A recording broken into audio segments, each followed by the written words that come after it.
Another one back again, back again. Hey y'all, what's up? So yeah, y'all can see I got the Saints hat on. Yeah, today representing New Orleans, all from all my New Orleans people out there, Louisiana. What up with it, dog? What up? What up? New Orleans, New Orleans, baby. Hey, gotta say it like that, baby. For sure, for sure. Uh, Morning after, man, I miss it. I gotta get back on, man. I just grinding for the family is more important. You know what I'm saying? And right now, it just is. You know what I'm saying? On my shows and everything, and grinding for the fam out there is more important than this. And then once this becomes first priority, and let me say this: I'm not ish without y'all. Without the viewers, you know what I'm saying? So I appreciate y'all tuning in. I really do, man. You know what I'm saying? I really do. I enjoy doing this. And I love it. But put more time into it when it you know what I mean when it calls for doing that. But up until then, I'll just keep working the way I'm working and keep grinding the way I'm grinding and keep pushing the way I'm pushing. That's just what it is right now. But y'all make sure y'all subscribe to the channel if you're new here. I'm about to get up into Shedeur Sanders versus Jaxon Dart because Shedeur Sanders stock is dropping, whether we want to believe it or not. It just is. You got it's just not Max Mel Kiper saying this. There's a slew of people out there that says it. I think it was Mel Kiper, Matt Miller from ESPN, and these are all like draft experts, and they miss on it, right? And there's a huge argument, but we already kind of knew these things about Shedeur before this draft came up. You know what I mean? It's not a big deal. He's still a first round draft pick. You know what I mean? For a slew of people out there. You know what I mean? Like I don't think that is a super big deal that he may be dropping a little bit in the round because we also knew that this may happen because of team needs. You know what I'm saying? Somebody may want to go with a veteran quarterback versus a rookie quarterback who's new to the NFL system. You know what I mean? Like I think that he's getting Teddy Bridgewater comparisons. Um and cuz he's not a scrambler, he's a pocket passer. He's not super tall, but he's tall enough, and his arm isn't the best. And also a lot of his completion percentage came with a lot of screen passes. A lot of their passes last year, their big play passes were a lot of wide receiver screens. We seen it, and I think it may have hurt him. And it's just not me saying this. I mean, I got the stats pulled up right here. Y'all know I'm a stats guy. I got the stats right here. He's averaging 8.7 yards per throw.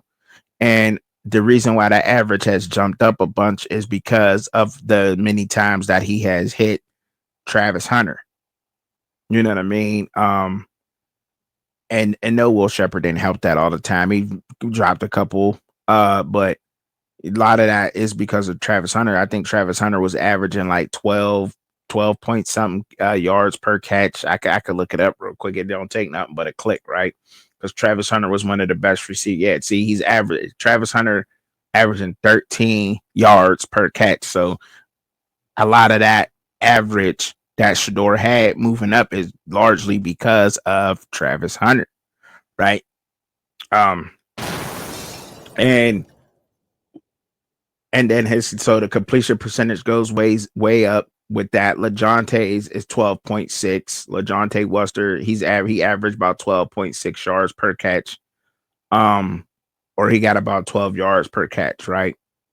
We can honestly say that his yak was crazy. I wish the yak was on here, but it's not on here. But I would love to see his yak because I think his yak just might have been right around there.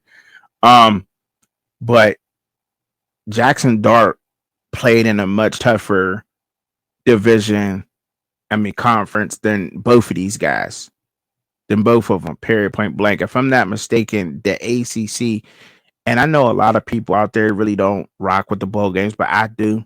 And I think that it should go back to meaning something, rather they gonna and a lot of this has to do with the bag and the NFL draft and so forth and so on. And that goes into just saying what my last video was about, That's why you're seeing players become a lot of players getting outworked is because they're solely focused because they're focused on the bag and not what really getting them there, what's getting them to the bag. You know what I mean? Um, but if we're looking at this from the standpoint of who's averaging 9.5, like look, Will Howard's averaging 9.5, and we're not talking about him. Talk about Shedeur Sanders and Jaxon Dart. So let me stay on topic. Shedeur Sanders is a great quarterback. Holds the ball a little bit too long. I wouldn't say that. I would have to probably take about maybe without looking at the film a rough estimate 12 sacks off due to him holding the ball too long, maybe a little bit more, maybe 15. So say he got sacked on what 30 times due to 30 some times due to that offensive line being as bad as it is or was, you know what I'm saying? And being beat. Uh so I say he's about, the average of Kyle McCord and Jaxon Dart. He's somewhere in there, or maybe a little bit more. He's not being protected like how Will Howard was up at Ohio State, only being sacked 14 times, right? That's just not happening. So I would give him a, at least 30 sacks, due to the offensive line. So we'll take away 12, right? Due to him holding the ball too long. That's a problem. His arm strength is being looked at as being a problem. But I wouldn't necessarily be looking at this as if I'm a Colorado fan, right? Colorado fans, like, don't be looking at this as a discouragement, right? Because he's still going to be a first round quarterback, right? He's still going to be a solidified good starter in the NFL at quarterback, period, point blank. His work ethic alone is going to make him rise above or being in the cream of the crop of the upper echelon of quarterbacks. His work ethic is going to get him there because not only is he, you know what I'm saying, he got things that he need to work on, but he's willing to accept that and willing to work and see. You're not getting a lot of players like that. He's a rarity. He like what he's doing is rare, and I spoke on him in the last video when I talked about some. They're not getting a lot of people like Shedeur Sanders and Cam Ward that want to work and get better. Shedeur for sure wants to get better and works hard because that's all he's done. Right? Is everything all the skills he possesses to this day have been development. You know what I mean? We've seen him get kind of better. He's always had that wanting to hold the ball too long throughout his whole college career, but we've seen him getting slightly better and progressing every season. You know what I mean? We've seen that. It's just not like he's plateaued. He's went up. You know what I mean? Went up, not just okay, plateaued. As far as him holding the ball long, yes, but other than that, no. And Jaxon Dart, to be fair, if we really talk and if we really want to put this in and get some kind of context, Jaxon Dart probably should be considered being a little bit up there, even with Cam Ward. If you see in the competition that he played, I don't think Cam Ward was in some dog fights. And granted, like if Cam Ward is not the quarterback for Miami, I think was in some trouble. Let's be honest, Miami fans. Like if Cam Ward's not the quarterback, I think that a lot of those games would not have been won, right? So Cam Ward did a lot and what he had, and he's always done that. So I would say that yeah, Cam Ward is like for sure QB1 in this draft, but Jaxon Dart, you possibly could try to make the argument that him playing in the SEC last year, having 29 touchdowns and only 6 interceptions is pretty damn good. He was sacked more than Cam Ward, and he also averaged more yards per throw than Cam Ward and Shedeur Sanders both.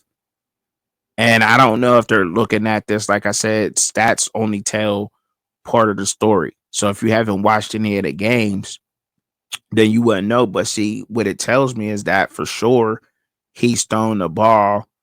You know what I mean? Every throw he made was almost a first down. He was letting the ball go, and he definitely was in the game. He made some good throws, but was he consistent? I don't think he was consistent a lot. No, I don't think Jaxon Dart was super consistent. I think accuracy might have been one of his flaws, but I think that was due to him in some of those games where Jackson Dart was getting touched. When Jackson Dart started getting touched a little bit, his internal clock was way off and threw him off his rhythm. But everybody has flaws, right? And with Cam Ward, he's just cool as a cucumber back there. He's just so cool, like he's so cool, cooler than the other side of the pillow. He cool, like you can't fan him. He's so cool. You feel me? Like he's a beast. And I think that's what a lot of people like about Cam Ward and the league. And as all these draft analysts look at him, that's why I think he's head above everybody. That's why I think he's above everybody, is because Cam Ward is just so cool. But Jackson Dart, his internal clock goes off, and he recognizes that he don't hold the ball as long as Shedeur, and his completion percentage is damn near there. You know what I mean?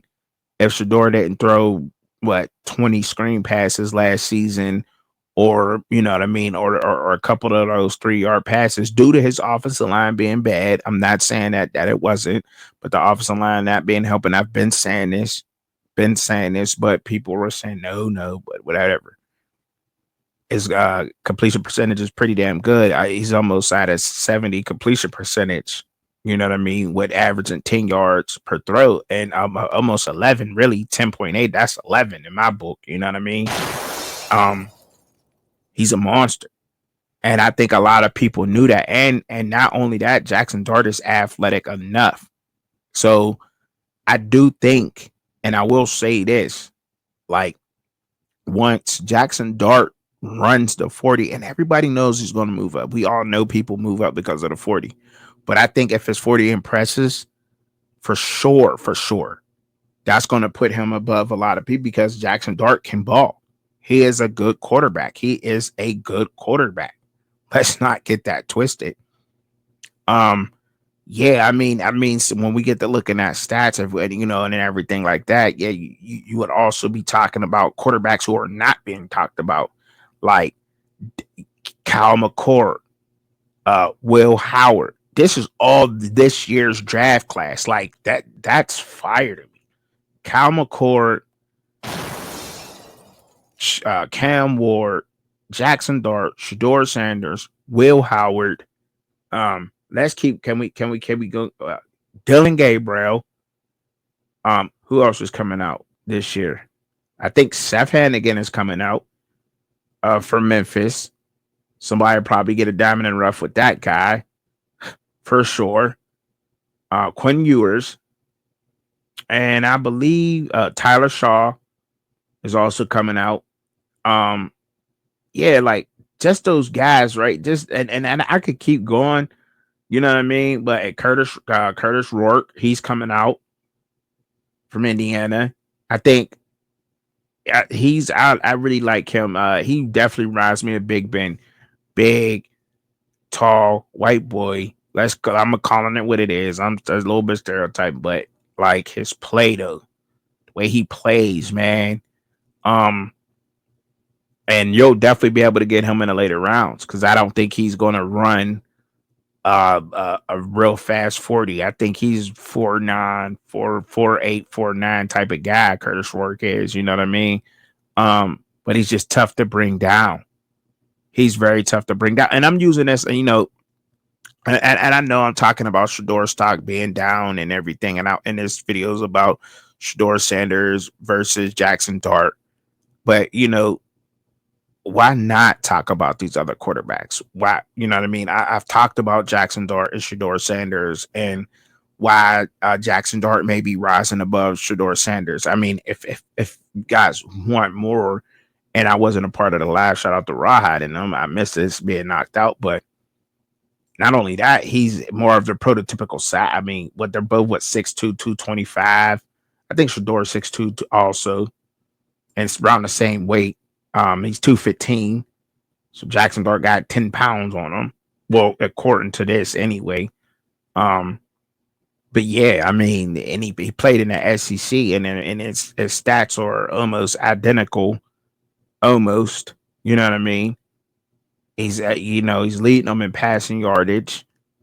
And I don't think that, and honestly, with Trey Harris being down, you can argue that maybe Shedeur probably had a better wide receiver room than Jackson Dart. You know what I mean? Not as good as an O line, you know. But Jackson Dart was probably sacked around the same amount of times.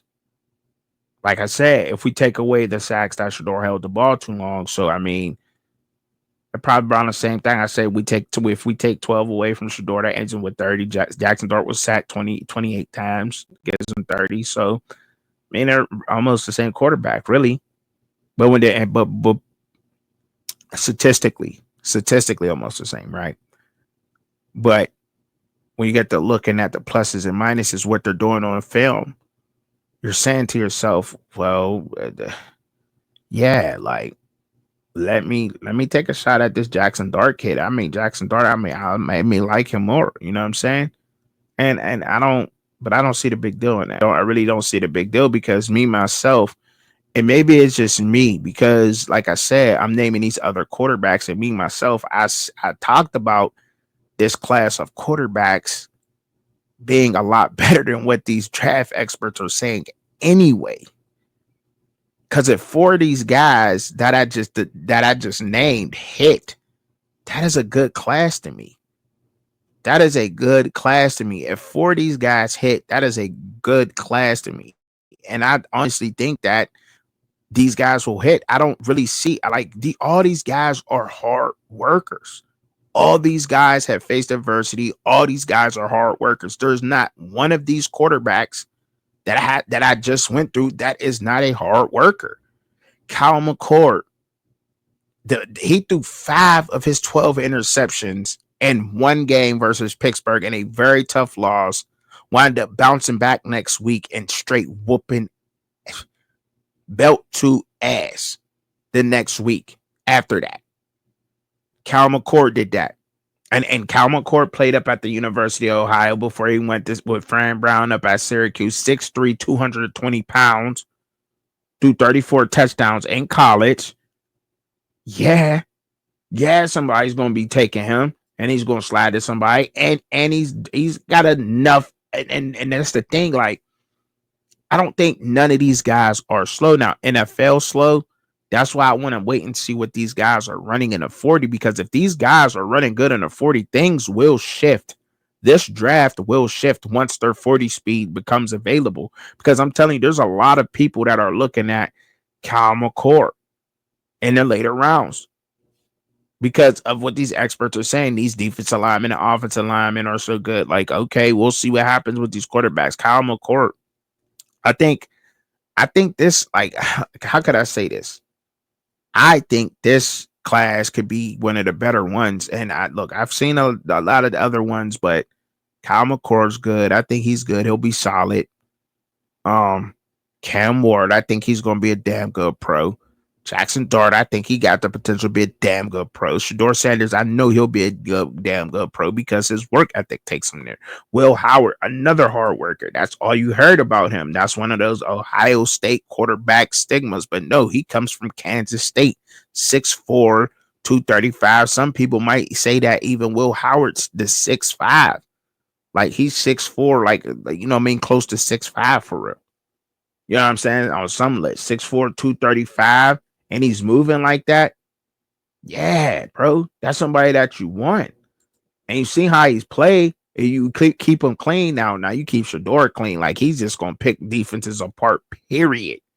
If you protect him, it's over.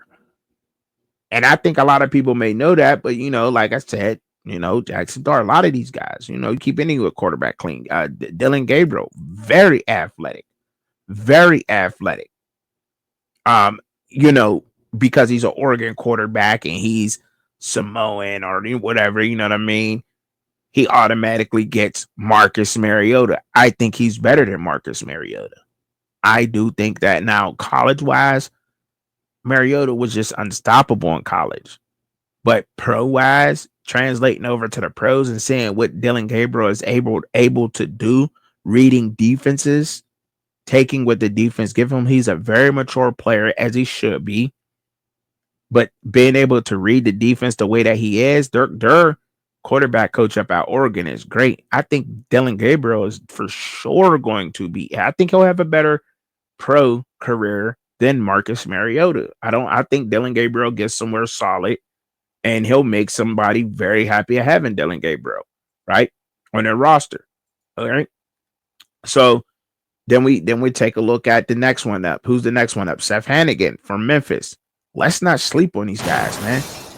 Seth Hannigan, like preseason of last year, he was on some people's list to be the favorite. Like Seth Hannigan from Memphis, low school, 6'3", 215, Texas kid, not super athletic, but athletic enough, and he could spin the ball.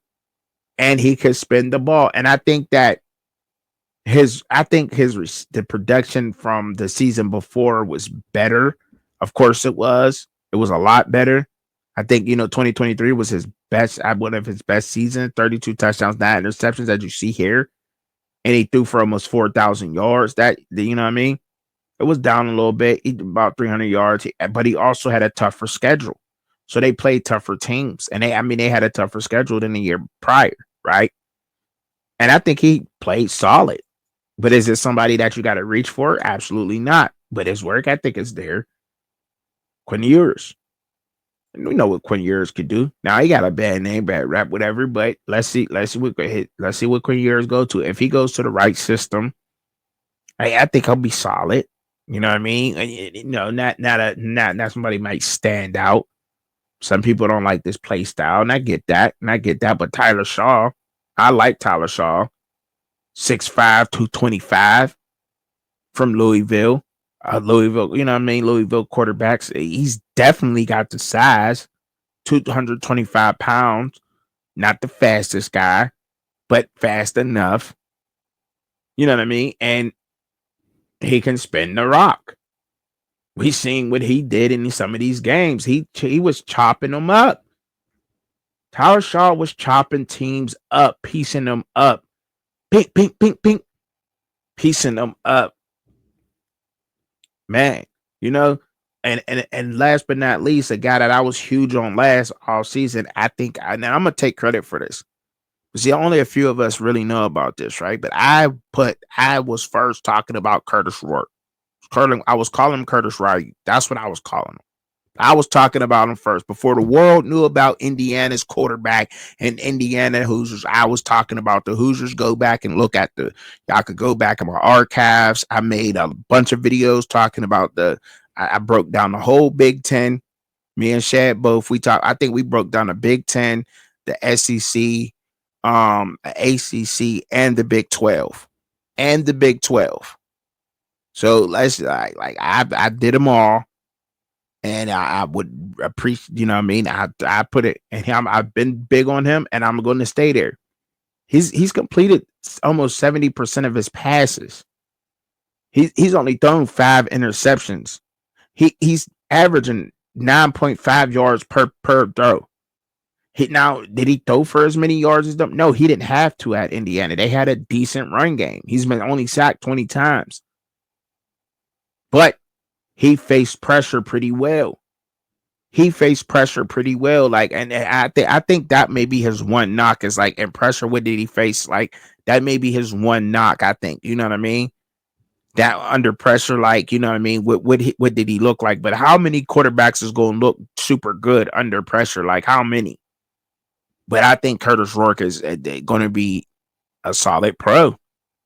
6'5", 223. He ran the ball a lot up at when he was with Ohio. He ran a lot, and it worked out for him too.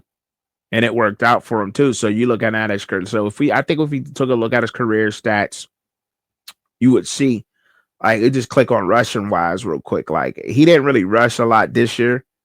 He got sacked a lot, but he didn't rush a lot this year at all up at Indiana. And I think that Kurt Signetti did a good job with trying to keep him healthy and keep him in a pocket because he knew how good of a quarterback he really is. But yeah, man, like, early on, like Curtis, like, look, 2021, he had 327 yards, 3 touchdowns. 2022, he had 249 rushing yards, 4 touchdowns. In 2023, The year prior, him getting to Indiana, he had 219 yards and 4 touchdowns. Carried the ball 67 times. Yeah, Curtis Rourke, like he's athletic too. But not only that, cursing that he got him being to one of the best when it giving him one of his best years since 2022.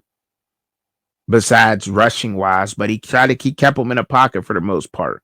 He tried to, he made a good passer out of him. So not only and that's why I think that he's a sleeper on some people's boards. I think a lot of people are like, man, they're probably hoping that he don't run that well because if he does, he'll probably move up. Riley Leonard, um, I think he's another one of those guys, man. 6'4", 216. We know he's very athletic.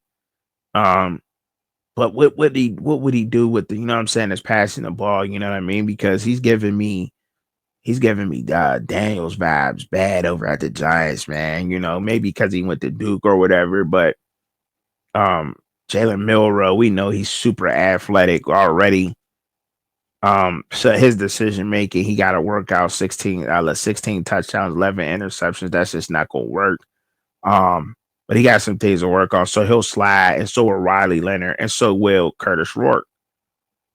But we'll see. We'll see what happens. But like I said, Curtis Rourke is really where the buck stops for me, to be honest. If I'm being honest and not just throwing fantasy ideals out there, Curtis Rourke, Tyler Shaw, and Dylan Gabriel, Will Howard, Shedeur Sanders, Jaxon Dart, Cam Ward, and Kyle McCord all have good work ethic to me. And out of those, 4 of those guys are definitely going to hit. 4 of those guys in 2025 is going to hit. That's why I said, like, it's not that bad. So I do think that this class is a lot underrated, and but I think the world will see it. But I heard it here first. Right? We'll see what happens there. But yeah, but when it comes down to like when closing out on this vid, y'all, appreciate y'all rocking with me. Shedeur has some things to work on, just like Jaxon Dart do. But I think what Jaxon Dart has to work on is something that I think they can fix, right? You can fix his eternal clock, right? You can fix that. And with Shedeur, I think the questions with him is like, it's because we've seen the same thing out of him every single college year. He had the best offensive line at Jackson State in that particular conference in the SWAC. When he was in the SWAC conference at Jackson State University, they had the best offensive lineman, but he's always held the ball too long and was the most sacked quarterback in the SWAC. And you're still seeing that happen year after year after year. So they're like, this is a bad habit. And when you have a bad habit, it is hard to break out of that. It is hard to break a player or a person out of any bad habit that they have. It's hard to break it. So I think that is what they're saying. And they're like, yeah, and he played in the SEC on top of it. And their stats is like, I mean, Jaxon Dart, I mean, he's leading them in passing yards and yards per throw, and his completion percentage is just about the same if you take away the screen passes Shedeur got away with. And I'm just saying, what I mean? Like trying to think like how a draft scout would be looking at this situation, right? You would be saying those things, right? And then you'd be like, well, yeah, I get it. You know what I mean? And look, for all I know, we know he wants to go to a good organization. So how could these interviews be going? Every team is going to tell you they like a kid. I don't think that they're going to say the interview was horrible with Garrett Nussmeier. His interview was horrible. We'll never draft that kid. I don't know if they're going to say that. Do you think they'll say that? But y'all let me know down in the comments what y'all think about Jaxon Dart versus Shedeur Sanders versus Jaxon Dart, and if Do you, and which one of these quarterbacks that I've named out of those, what was it, 7, 8 quarterbacks that would hit? Y'all let me know down in the comments, man. I appreciate y'all rock with me. Like, share, subscribe to the channel. You dig? All right. Bye bye here, man. Peace.